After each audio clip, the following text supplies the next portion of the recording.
Children of God, the Council of Jerusalem was one of the most important moments in the early church.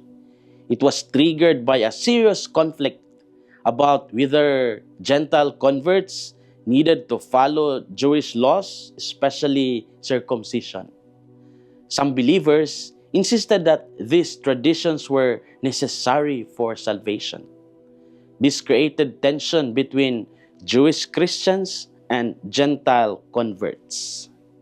The apostles and elders gathered in Jerusalem to address this issue together. Leaders like Peter and Paul shared their experiences on how God worked among the Gentiles. After much discussion, they recognized that the Holy Spirit was guiding them beyond old boundaries. The Council of Jerusalem decided that Gentiles did not need to follow the full Mosaic law, but were asked to observe a few essential practices. This decision preserved unity while respecting diversity. It showed that the church could face disagreements and still remain one. The Council of Jerusalem became a model for discernment, dialogue, and unity in the church. In the Gospel of John, Jesus prayed not only for his disciples, but for all who would believe through them. He said that they may all be one, as you, Father, are in me and I in you. What can guide us today as we build unity in our own lives? First, unity is fostered when we listen and discern together. Jesus said that they may all be one.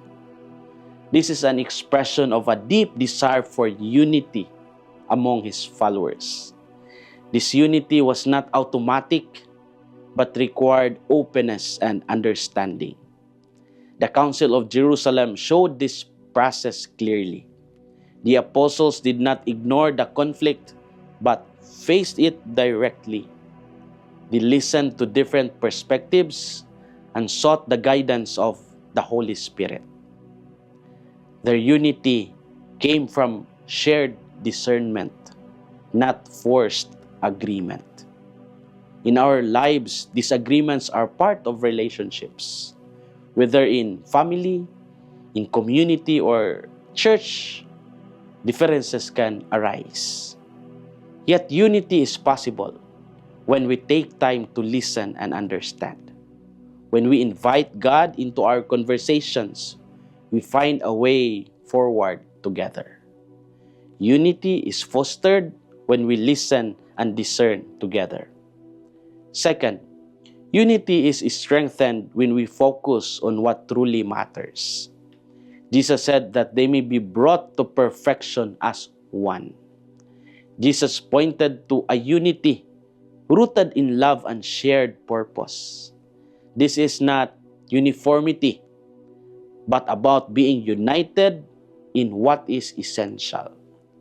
In our daily lives, we can sometimes focus too much on minor differences. This can lead to unnecessary division. Yet Jesus invited us to focus on love, faith, and our shared mission.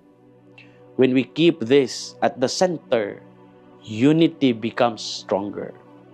Unity is fostered when we listen and discern together. As we reflect, we ask ourselves, do I listen to others with openness when there are differences? Do I seek unity by focusing on what truly matters?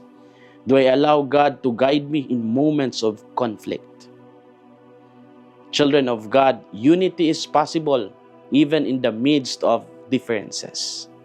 Jesus prayed for this unity, and it remains his desire for us today. We are called to build relationships rooted in love and understanding.